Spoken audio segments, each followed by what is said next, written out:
it's all relative. So what are customers using as a reference point? If it's off your product site, then you need to help them create a new reference point within your product site.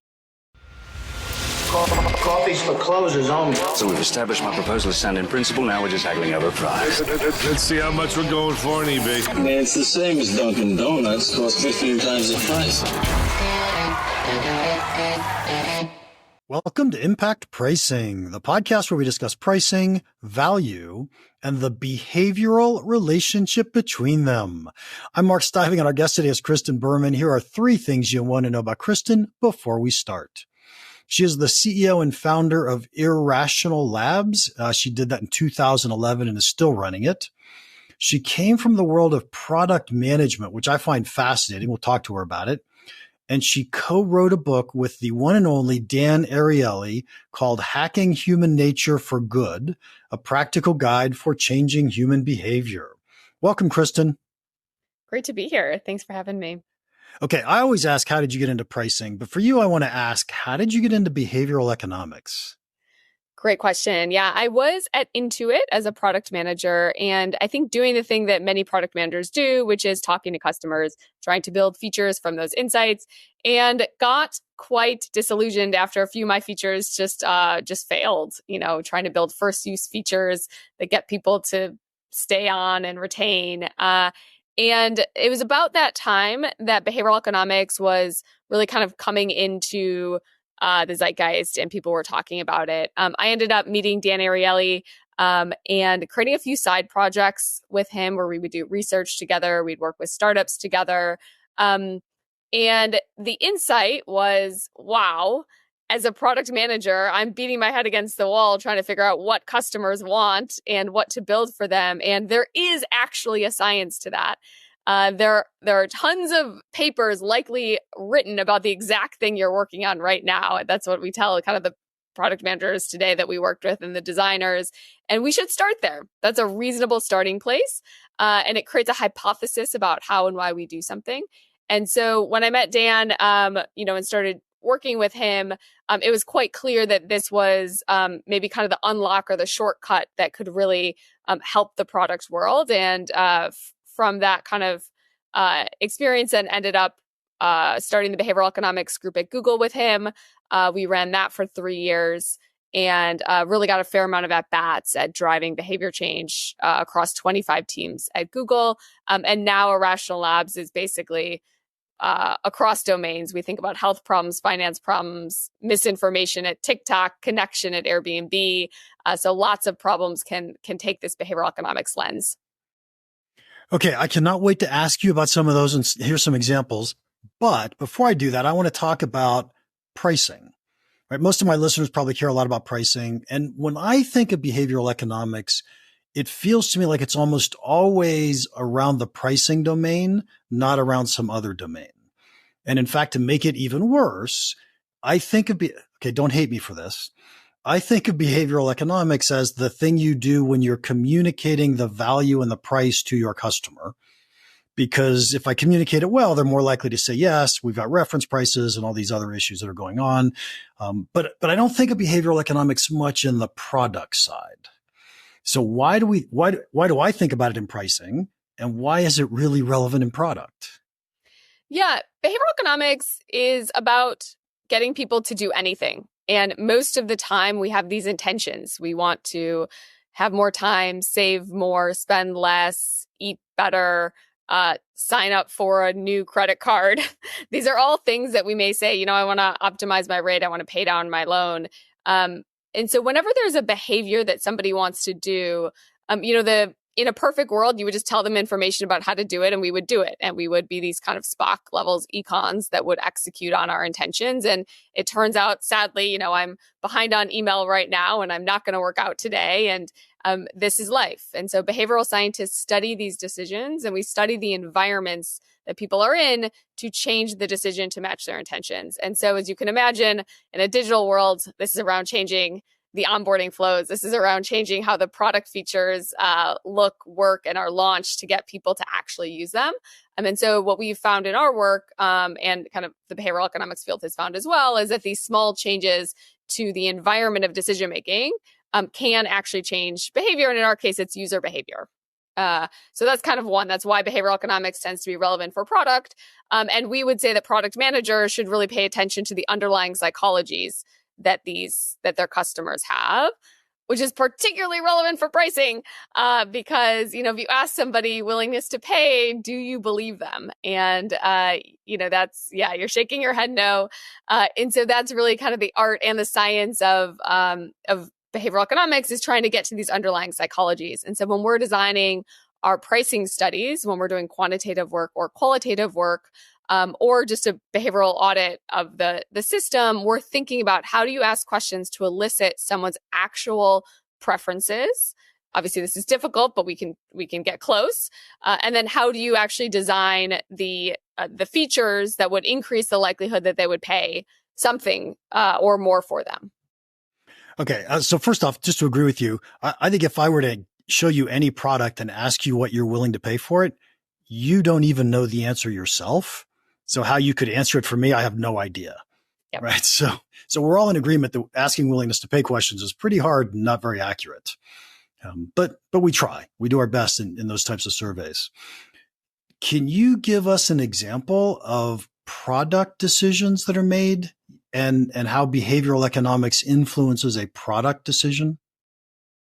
For sure. So we worked with One Medical, which is basically, I would say, a nice UX UI layer on healthcare. So instead of having to navigate your insurance and your doctor's office, you basically log into One Medical and you can book an immediate appointment. It's magic. And it's funny how much we just forget how bad the healthcare system is. We worked with them and they were trying to increase conversion for booking appointments. Like, look, they're trying to help you get healthy when you're sick. They're trying to do preventative things, flu shots, you name it. They can do it just like a normal doctor's office. They're given away for free in many of these companies. So you can imagine large corporations give One Medical away for free. And turns out people weren't booking doctor's appointments. And so in their product, they had a really lovely option where people could just scroll through all of the doctors and figure out which doctor worked for them and which location worked for them. And is it in person or is it virtual? And which time do you want? And when we look at that as behavioral scientists, we say that's an amazing choice set, and operationally, congratulations. But from a decision-making point of view, this is obviously problematic. That we need to, number one, set the mental model for what is One Medical. Why would you even set an appointment with them? And we need to make it easy psychologically and logistically for people to make that appointment.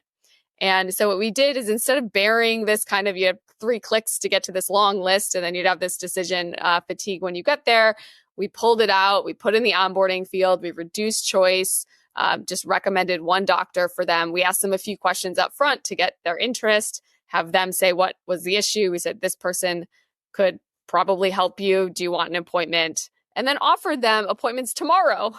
Why tomorrow? It's because we're very present biased. In a perfect world, you could say, yeah, in a month or 2, you should do it. But what's going to happen in a month or 2? You're going to forget the appointment or it's not relevant anymore. So we made some strategic decisions about how to limit choice. And by doing this, we increased conversion by 20% to booking. And this was, we're not adding technical requirements for them. We're not changing the doctors. We're just changing how the decision is made to align with people's underlying psychology. And so that's kind of what we mean by this idea of product changes that like reflect actually our real behavior. Yep, that's a great example. What I just heard you describe was the paradox of choice. Yes. So can you tell everybody else what the paradox of choice means?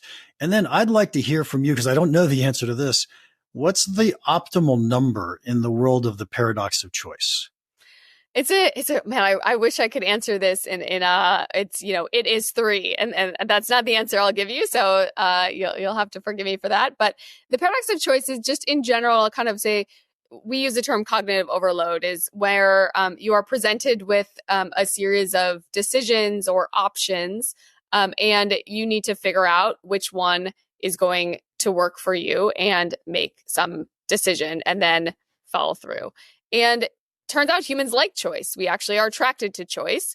And yet when we are faced with this decision framework, we may not make an actual decision. And we like the idea that there are, 30 videos I could choose from at the end of my YouTube experience. And yet, because there's 30 videos I could choose from, I may not actually choose any. And so you could imagine, well, that's a great autoplay. Like those engineers at Netflix and YouTube really understood the paradox of choice because they offer us choice, but then they're going to make it easy for us to continue. And so that is kind of the essence of the conundrum that everyone's facing. And so for us, when we think about choice, it's less about the number and more about the ease of decision making. So you could have lots of choice if you bury them under categories. And each time you're making a decision that is actually very easy. Do you want, and by the way, so kind of the analogies, it's actually hard to decide between an apple and an orange. It's easy to decide between an apple and an apple that's bruised.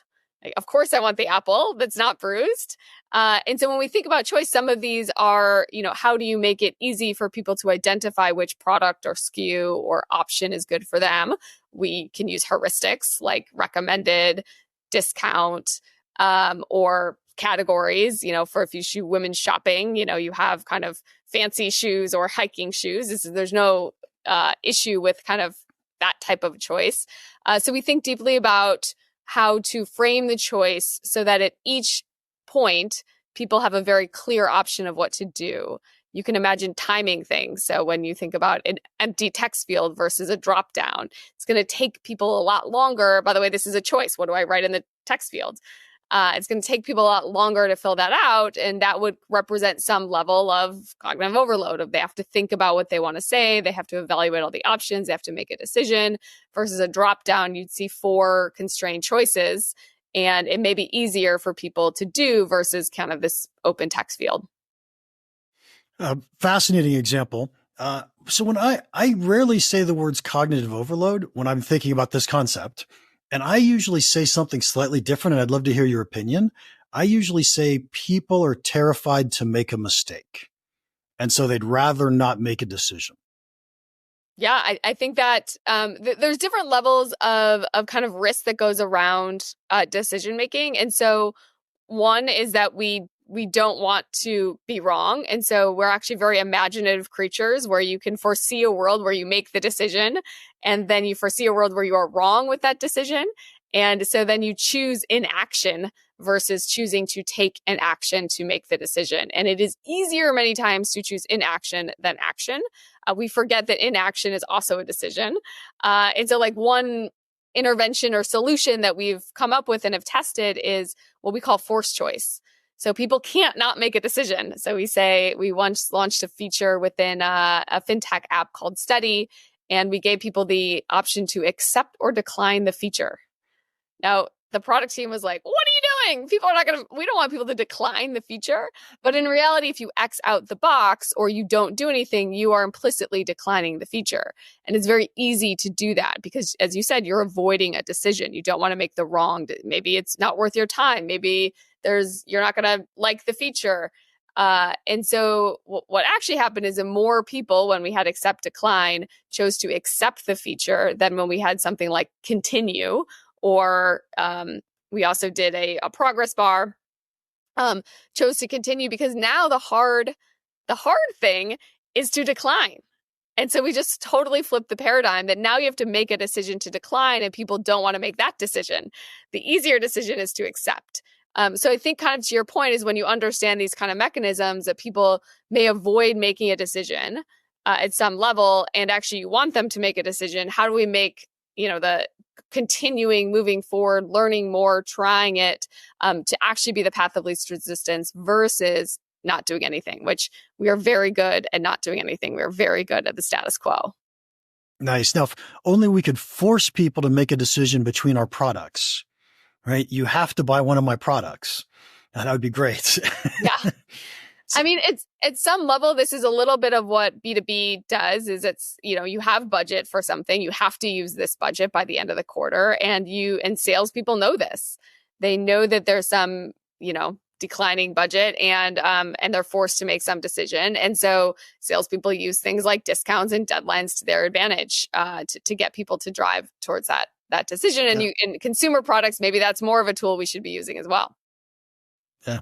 So, the one place that before we had this conversation, and I knew you were in products and you were in behavioral economics, the one place I think of as behavioral economics driving product choice is when we decide that we want to build a good, better, best product offering, right? So it's the three. Yep. So without me telling you why I think all that, just give me your talk about good, better, best for a few minutes.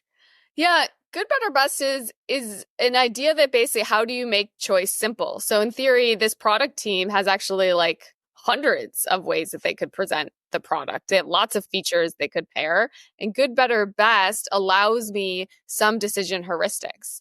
In one world, and this is kind of a classic decision frame, I'm going to take the compromise effect. I'm going to just pick the one in the middle, not because I like it, but because I'm avoiding the risk of making the wrong decision. And so and then you could also say that actually people don't want to make a mistake. And so they're going to pick the best one, right? Not because they want all the features, but because they are fearful of making a mistake. And so the number of choices, how they're delivered to people, and obviously the pages before. So we don't really understand value. It's just the pricing page. I'm sure as most people listening to this know this, it's a build up. Value is created. People don't come in there with an understanding of the exact thing that they want to purchase at the exact moment. And so our job is to help them understand value. And choice helps people understand value because you say, this is worse than this. And all of a sudden, I know that this is better, which means I may want it. And so, you could imagine 4 SKUs and the last one sold out. Well, now all of a sudden the third one, which was the highest one, looks better. It looks like a steal. And then before it may look expensive if you don't have something sold out at the end or a higher enterprise SKU. I love that. That was so good. I usually think that the people who are afraid to make a mistake buy the one in the middle, though, by the way. Because they don't want to waste money and they don't want to get one that's not good enough. So they use the compromise effect and so I'm going to take the one in the middle. I think that's a fair bet. And especially if, a company could do something that's like confound over the like recommended, because they know that also if they're recommending the highest tier that people are gonna be like, doesn't feel like you're doing that on my behalf. And so companies tend to put recommended or most popular into the middle SKU, which also drives our kind of anchoring or social norm to that SKU. Okay. So since we're on good, better, best, 2 more questions on this one. Tell us about the decoy effect and why it's different than good, better, best. Great question. So basically, again, these are things where they're heuristics that help people make decisions. And the decoy basically, kind of the classic example is a Dan Ariely study with The Economist, where you basically say, look, do you want to do a print version of The Economist or an online version of The Economist? And they're very different prices. The online version is less than the print. And it's a difficult decision because, I don't know, I kind of want both, but which one do I want? And it turns out then that when we make these difficult decisions, people may choose the lower price one because why not? It's very reasonable to do this. And in his experiment, he basically had added another option that basically made the print option look worse. He said, you have the print and then you have the print in the web and you have the print in the web. Sorry, now I'm getting it confused. There's 3 options and the bottom 2 are the same price. And what happened is that one of them looked like a really good deal compared to the print only version. Or it was the web only version. Sorry, guys, it's been a long time since this seminal study happened. But the idea here is that nobody bought the SKU that didn't look good. So there's one option that just and if you look at that, if your data scientist teams looks at that and you're like in the marketing landing page and you're like, guys, this product is not selling. We should kill it. It's just not selling. And the response as a behavioral scientist says, but it serves a purpose. It serves a purpose to get people to understand the value of all of the other offerings. And I think that's what a decoy does. They're very close in price. There's something that's more appealing to one of the options, clearly more appealing and at a price value that makes it feel like a steal, such that you say, that's clearly the better option. And now you are more confident in your decision moving forward.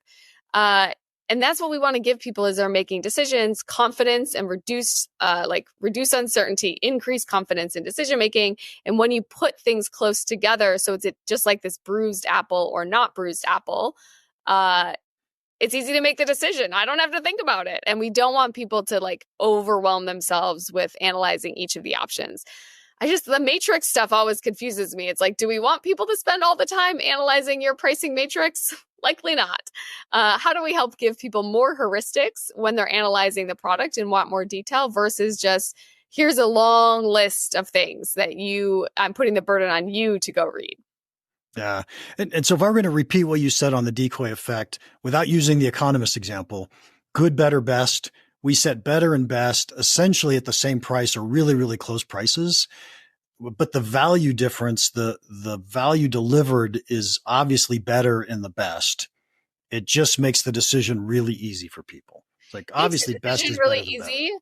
Yeah. So I would say in a kind of a classic model, you can imagine like a 1.5 or 2x jump between SKUs. And this is not a hard and fast rule, but in general, these are kind of like evenly priced SKUs or products that are in good, better, best. And in a decoy model, they're more closely priced. And by the way, you can also have kind of the better value and the discount on either one. So you could say you're getting a lot for free in the best SKU, and it just makes so much sense to get that.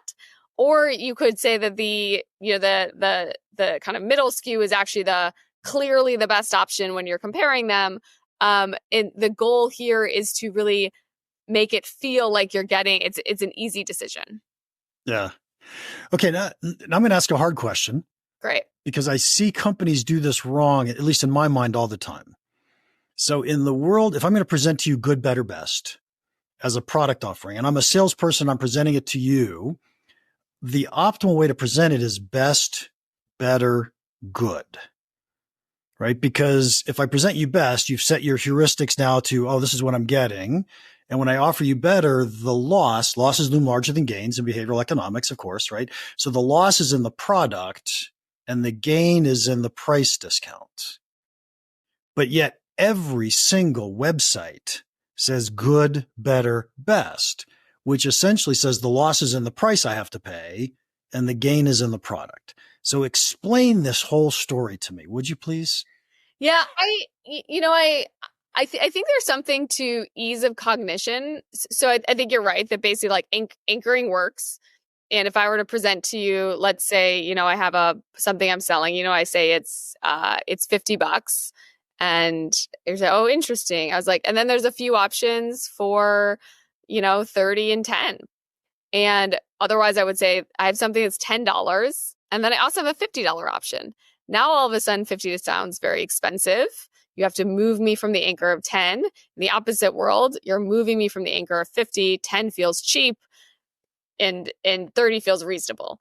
And so that's what you're talking about is basically anchoring. And yet there's some cognition ease that says, honestly, sometimes, if you look at an app that's like in a modern design or a new fancy design, you're like, I can't find the button. And there's something to be said for UI, UX is consistent. People know how to read it. They know how to understand it. And when we're making these moves to change where the navigation is, to have it be on the top or the side, this actually decreases the cognitive ease, the fluency by which people can make decisions. And so when we're suggesting UX changes to product teams, we're not actually reinventing UX. Right. We're reinventing a decision framework within the constraints of the current norms that UX have. The same thing with pricing. I think it could be over time we move to a better, a good, worse sort of thing. But my hunch is that this cognitive fluency will actually decrease some conversion. We haven't seen enough people do it to really do that experiment. So it seems fair to say people expect to see good, better, best on your website. And so that's if I were going to go publish a website, I would publish good, better, best. I guarantee you I would do that. Right. Yeah. But would you agree that a salesperson should be presenting best, better, good?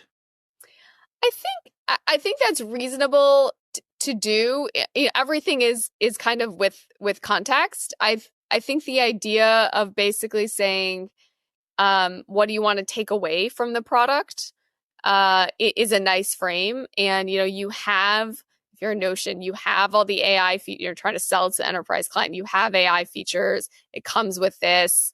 It comes with security features and privacy features and unique URLs for everyone. Which one do you think that your management would allow you to take away? And now the frame is like, oh, wow, I don't know, like each of them seem important. And so that is definitely a selling technique. Another selling technique is you just get people to use the features. And so there's some level of endowment, and the features have to be pretty good for that to happen. And then you also kind of feel the loss of call this kind of a reverse trial. I've used the feature, now I'm going to take it away. Is another kind of way to get that feeling. Yeah. And the other thing is, in subscription, we care more about people getting into trials than we do about closing the big deal in the beginning. So yeah, exactly. I mean, trials are also risky, right? Because you have to force, my favorite trial I've seen is Shopify. So it is a 3-day, no credit card required free trial. Wild. Who does that anymore? But after 3 days, you have to make a decision. And it's $1 then for 3 months. So what they've done is basically combine these two worlds of opening up the funnel, because when you put a credit card in, you're actually just limiting all the people who aren't kind of committed to you. If you put a credit card in, a user's like, yeah, I kind of think that I may want to do this. And so by opening up the funnel, they've gotten everyone, and then they're giving people a short deadline, which is great. People don't need a month to make a decision. Give them a short deadline. You put $1 in, you've now secured their commitment. You've got them for 3 months to actually try out the product. At that point, hopefully they have enough sunk costs. They've set up their store, and they're going to have to pay you because they've set up the store. So it aligns with the Shopify business model, which is obviously what you want a pricing model to do, and say, you actually need time to set up the store to see if this is going to work for you. But we also need your commitment because our customer support is going to have to help you. Yeah. Okay. Last really hard question. My dissertation was on 99 cents.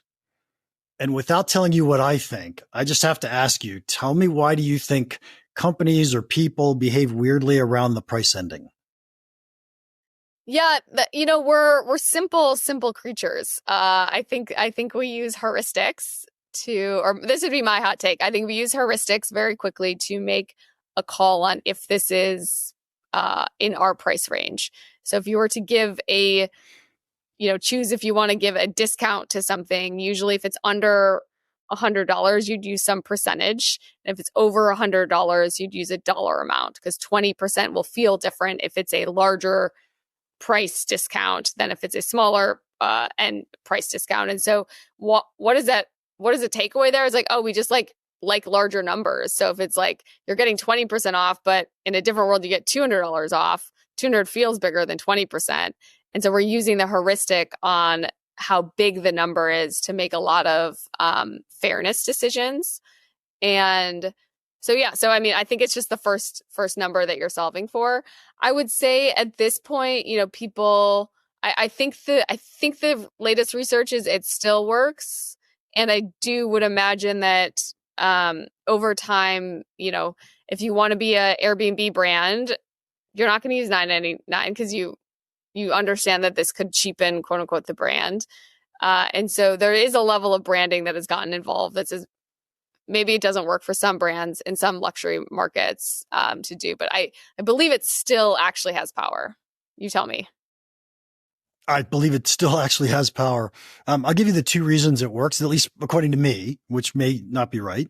But the first one you'll love, and that is it's still a heuristic. Because when I'm making a choice between 2 products, I actually have to subtract the prices to figure out what the price difference is. And I'm going to make that subtraction as easily as I can. And so I'm going to make the decision based on the left-hand digits, and I'm not going to worry about the right-hand digits. Yeah. So that's kind of like the left-hand bias that we're talking about, or left number bias. But you're actually adding a nice step to that, which says that's important, not just because it's a lower number, but because when we relative price compare, it's important to have the lower number that people are anchored on. So we have left number bias, not just for is this cheap, but is this cheap relative to something else? Yep. And then the next piece that I actually did a study when I was in university for this one as well, but that was prices that ended in zeros are considered to be higher quality products, higher quality offers. And it's probably because we've been trained that 9s are good prices, good deals. And the quick example I'll give you is, imagine a jacket that normally sells for $400 on sale for $299 feels like a pretty good deal, almost half off. right? But what if it's sold for $3.99 on sale for $2.99? Right? Doesn't feel anywhere good a deal. Yep. And so the $400 to $299, if you're going to set a price for a good quality product, set it at a round number. So then when you offer your discount, you go to $299. The left-hand digits look different. Discount looks much bigger. That's nice. Yeah. So I think the takeaway from these are we are relative creatures. We have reference points and we use our reference points to understand value. And so it's not just the price, it's the reference point that we're using. Yeah. Kristen, I am fascinated talking with you. Thank you so much for all this. And sadly, I'm going to have to run, but let me ask you the question I ask everybody at the end. What is one piece of pricing advice you would give our listeners that you think could have a big impact on their business? It's a great question, and I'll kind of wrap up where we ended there, which is it's all relative. So what are customers using as a reference point? And it may not be if it's off your product site, then you need to help them create a new reference point within your product site. So we don't fully understand absolute value, and we look around for cues, and many times they're coming to you with a reference point that you don't know about, and it's your job to kind of figure it out and then re-anchor them. Yeah. So just for kicks, list a few places where we get reference points. Oh, great. Yeah. If I'm going to, I think in general, the why you can't change prices for commodities, like, and I'll say a commodity is a donut. It'd be very weird to have a $14 donut. It's just actually that's probably a good business to try to sell them, but like still very weird. And so we're getting reference points from all of our past experiences within the capitalist market that we live in. We're also getting reference points from our friends and family. What is acceptable to spend on something? So, if I am friends with folks who buy expensive earrings, I all of a sudden think it's excusable to spend a lot on earrings. And so we have social norms that we look around and we say, what are other people doing? And so that's why social norms tends to work on pricing pages, is because for people who are not confident in a reference point, you re-social norm them and they understand that other people are doing this. And then I think that the biggest problem is we don't have reference points. So when AI is trying to make something easier for a job that we've done ourselves, we actually just don't have a reference point. Like, oh, you're going to write my email for me. Like that's not a thing I don't understand reference points. And that's why it's like really hard to increase my willingness to pay for an AI email writing tool, because I'm not anchored anywhere yet.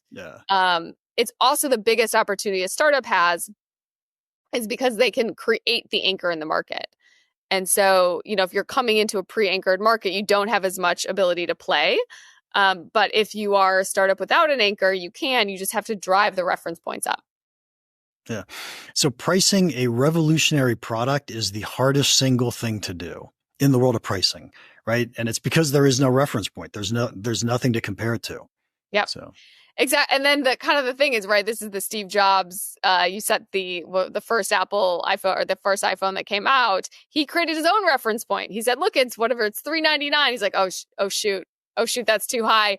Now it's lower. He really created an internal reference point for people that the next price was actually lower than what he launched, kind of creating the market in and of itself. And so, yeah, I think you have to be creative when launching new products here. It's challenging. Kristen, thank you so much for your time today. If anybody wants to contact you, how can they do that? The best, so my email, I like when people email if they want to chat. So it's Kristen at irrationallabs.com, Kristen at irrationallabs.com. If you go to Irrational Labs, you can also sign up for our newsletter.